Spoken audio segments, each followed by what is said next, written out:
Hey guys, my name is Jeff Stevens and I'm a game developer. Today I am super excited to share with you 12 productivity tips that have helped me be really productive as a game developer. These tips transfer also to other disciplines, so if you do any creative-oriented work on a computer, engineering work, or analytical work, these tips will transfer to you. So I hope you get a lot of use out of them. Let's get started. So our first set of tips today is going to be working environment-based tips. The first one is create a dedicated working environment. And this can be like a coffee shop, this can be a library study room, this can be a personal home office, a corporate office, well, anything that really works for you, as long as it is purposed for you intentionally doing work. The point of this is to create a mental separation from where you work and where you relax. My personal story on this is that during COVID, I worked in my bedroom, and that was the same place where I relaxed, right? When I wanted to relax, I felt guilty I wasn't working, and when I wanted to work, I was easily distracted. So create a space just for work. Tip number 2, get some houseplants and natural light.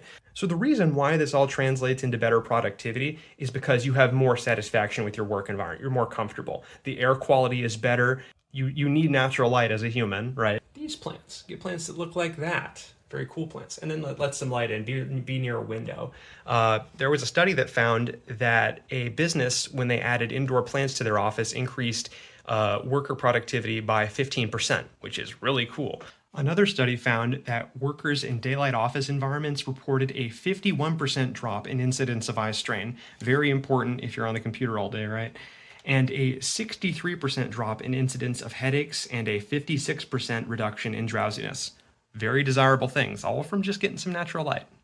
The third productivity tip relating to your work environment is to listen to music without lyrics. Now, music listening while you work, really common habit. I love to do so myself, particularly to the old school RuneScape music soundtrack. The data on whether or not it makes you more or less productive is kind of mixed.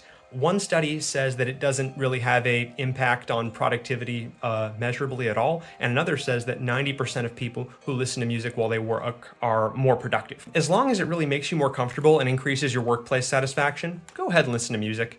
The one caveat, though, is don't listen to music with lyrics if your work involves reading, learning, language processing. When you listen to lyrics, your brain will automatically spend some processing power time on trying to understand those, and that might distract you from what you're actually trying to do. So preferably listen to music without lyrics. Environment tip number 4 is to sit in a nice ergonomic office chair. So chairs, we sit in them all day at work like this. They're a very important variable in our workplace satisfaction and keeping us comfortable. So splurge on a really good chair because the data on chairs and their relationship to productivity is clear. In 2003, Smith and Bayehi conducted research in an office setting where ergonomic interventions, including the provision of adjustable chairs, were implemented. The results were compelling. The group with ergonomic improvements showed an average production increase of 4.87%, in stark contrast to the 3.46% output decrease in the control group that did not have ergonomic chairs. So basically, having a good office chair makes you more productive. The fifth and final productivity tip related to work environment is to put on Do Not Disturb mode. One study found that you will make more errors in tasks that require your sustained attention if you receive phone calls or text messages at the same time. And that makes sense. But additionally, research from the University of California, Irvine found that it takes an average of 23 minutes and 15 seconds to refocus on a task after being interrupted. So this means that a single email, message, notification can delay our deep work up to a half hour at a time. That's really bad. So basically, we need to guard and protect our deep work, our focus time. And to do that, we can sort of schedule blocks of our day where we want to turn off our notifications. I understand we can't do this all day because we work in jobs that need people to be able to talk to us at any given time, but at least plan several hours out over the course of your day where you don't have any notifications going, and this is your special time to focus, and then you can really get a lot of work done.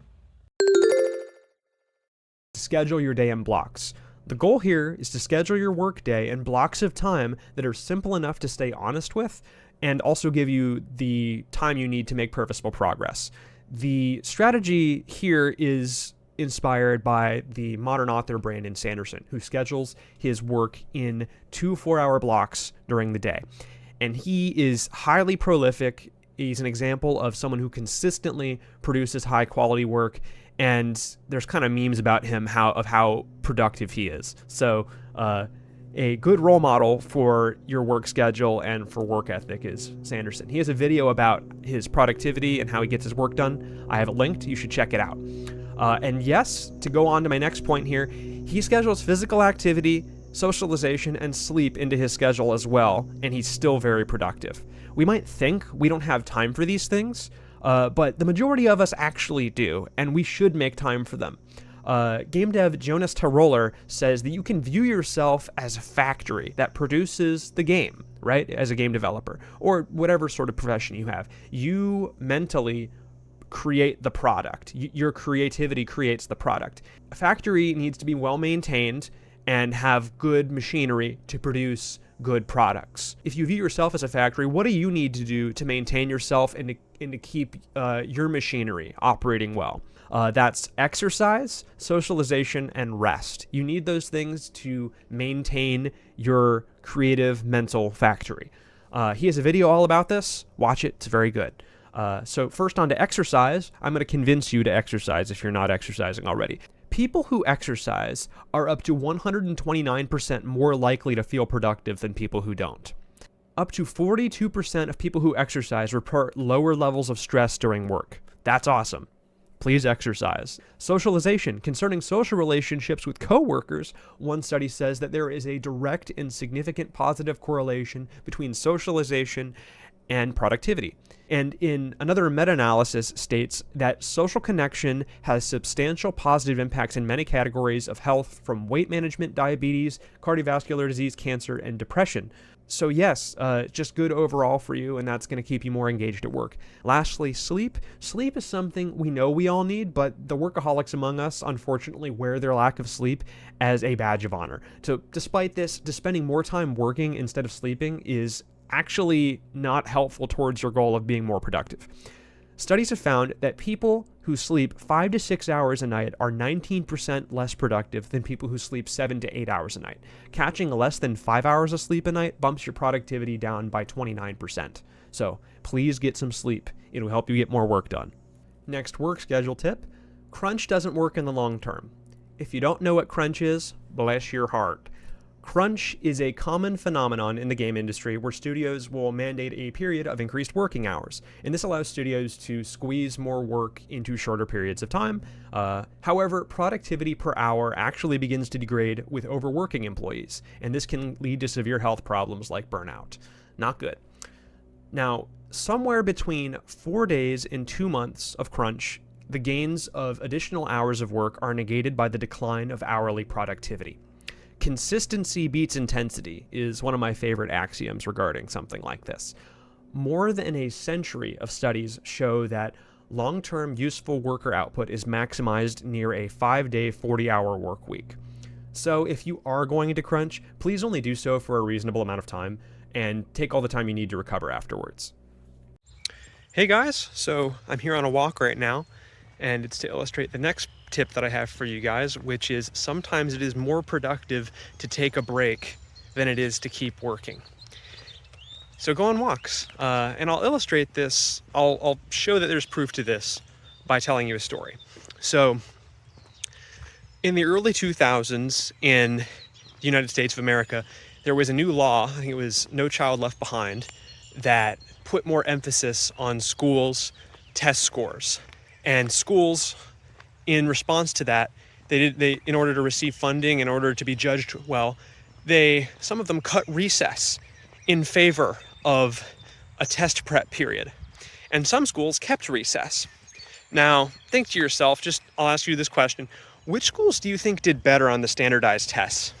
Do you think it was the schools that kept recess, or do you think it was the schools that had more test prep period, that they got rid of recess in favor of test preparation? The answer was the schools that had recess. We need to understand, in our line of work, our brains do the lifting. And if our brains are tired and they can't lift anymore, sometimes the most productive thing is to give them a rest. go have recess, right? Go do some errands, go for a walk. It is very helpful. The third and final category of tips we have for you today are tips that are efficient practice.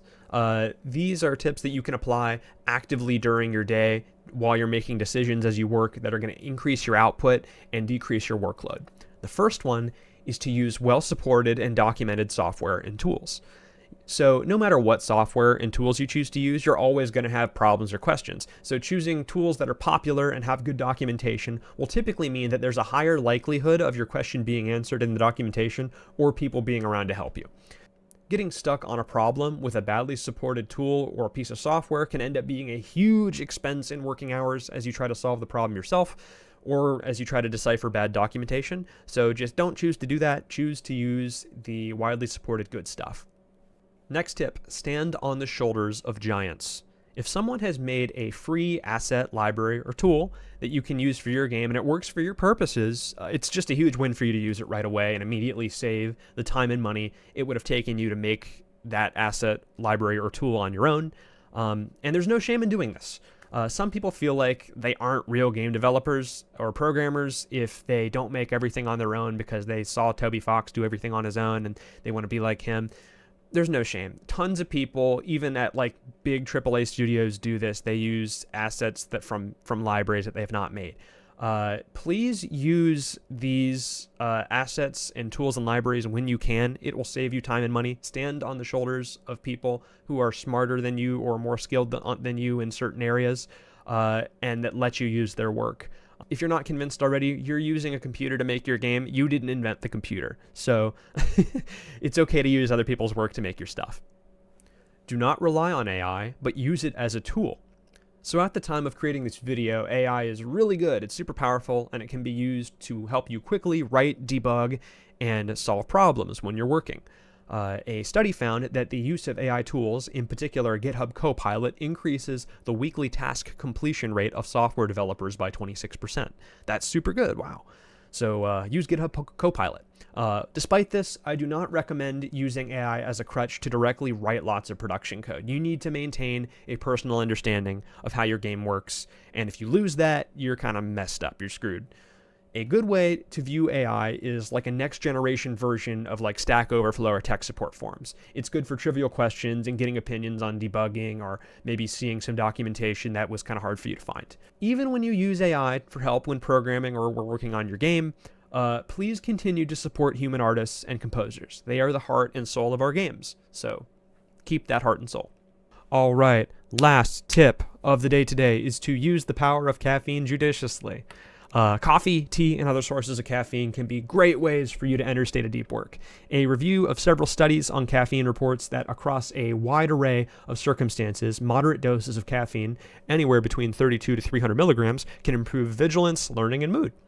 From personal experience as an infrequent coffee drinker, coffee just helps me lock in. I want to work on what I'm working on when I'm drinking coffee, and I got caffeine in my system. There's like electricity behind my eyeballs. It's crazy. Research says that if you don't regularly consume caffeine, these cognitive boosts that you get will be quite powerful, my experience. While for those of you who are regular consumers of caffeine, ingesting caffeine will usually just reverse your withdrawal symptoms, so you don't have an overall gain there. To avoid building up a tolerance and experiencing caffeine withdrawal, consider using caffeine only once or twice a week, as you can build up a tolerance in as few as 3 days. If you do decide to ingest caffeine, do not do so past noon. This is because the caffeine may stay in your system until bedtime, and that may interfere with your sleep schedule. All right, that's all I got for you today. Thanks so much for watching. If you want to discuss the productivity tips shared in this video in the comments, or if you have some of your own you want to share in the comments, I'd love to hear from you and start a conversation about that. If you like this video, please like it. If you disliked it, dislike it. I'll see you in the next one. The next one is probably going to be the cult game devlog regarding Crusades. I apologize for taking so long, but we sort of had to create a new game mode, so it took a while. But yeah, we'll see you then. Bye-bye.